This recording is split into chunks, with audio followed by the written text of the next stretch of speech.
یا دعائیہ میٹنگ تھی یروشلم کے بالا خانے میں، کیونکہ وہ انتظار کر رہے تھے اس روح القدس کے نزول کا۔ یسوع مسیح نے ان کو کہا تھا کہ تم انتظار کرنا، اور جب نزول روح القدس ہوتا ہے اعمال 2 باب کی پہلی چند آیات میں، تو وہاں پر ہمیں اسی طرح سے ملتا ہے کہ جتنے بھی وہاں پر تھے وہ سب روح القدس سے بھر گئے ہیں۔ کئی ممالک کے لوگ، تقریباً 1.5 درجن ممالک کے لوگ وہاں پر موجود تھے، اس لیے کہ یروشلم میں یہودیوں کی ایک بہت بڑی عید تھی اور وہ اس عید کو منانے کے لیے آئے تھے۔ 120 کی جماعت ان کے علاوہ تھی، اور یہ 120 کی جماعت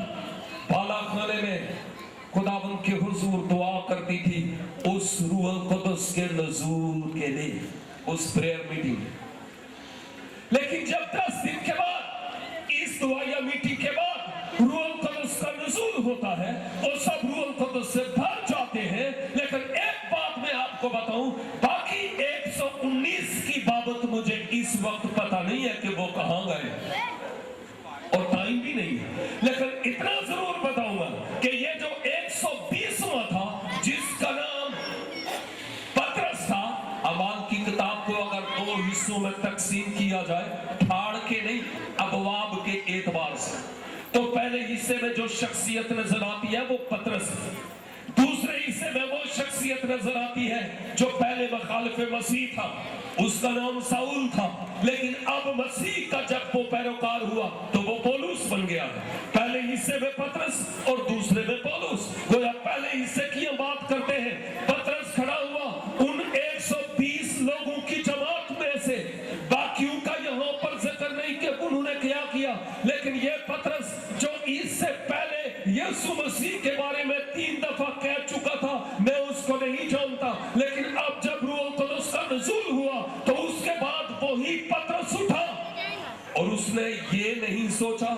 کہ یہ لوگ تو وہی ہیں جنہوں نے کچھ عرصہ پہلے میرے مالک، میرے آقا، میرے خداوند کو صلیب دے دی تھی، اور یہ لوگ مجھے بھی نہیں چھوڑیں گے، بہتر ہے کہ میں اپنے منہ پر ٹیپ لگا لوں۔ نہ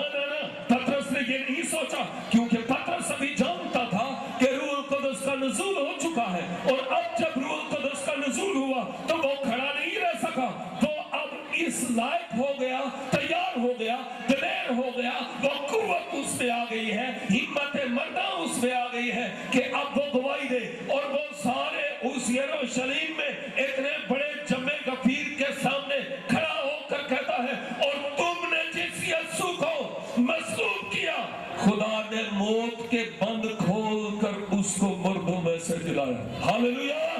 چنانچہ یہ بات جب پترس ان لوگوں سے کہتا ہے، بڑی طویل بات ہے، بڑی طویل، لیکن یہ جو ہماری کلیدی اور مرکزی آیت ہے، اس سے روزہ پروگرام کی، اس آیت میں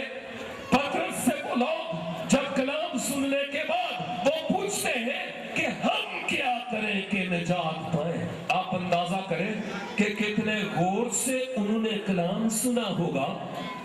سو کے نہیں، آنکھاں کھول اور کان بھی، کہ کتنے غور سے انہوں نے سنا ہوگا کہ ہر ایک یہ سوچنے لگا کہ یہ جو باتیں پترس کہتا ہے یہ میرے لیے کس طرح سے فائدہ مند ہو سکتی ہے، میں کس طرح سے ان باتوں کو قبول کر سکتا ہوں۔ اور جب انہوں نے یہ کہا کہ ہم کیا کریں کہ نجات پائیں، تو پترس نے ان کے سامنے ایک ہی بات کہی، اور وہ بات یہ کہ تم میں سے ہر کوئی اپنے گناہوں کا اقرار کرے، دوسرے لفظوں میں اقرار کے بعد توبہ کرے، اور اس کے بعد خداوند یسوع مسیح پر ایمان لائے کہ وہ میرا نجات دہندہ ہے، اور بپتسمہ لے۔ تو پترس ان کو کہتا ہے اس کو روح القدس انعام میں ملے۔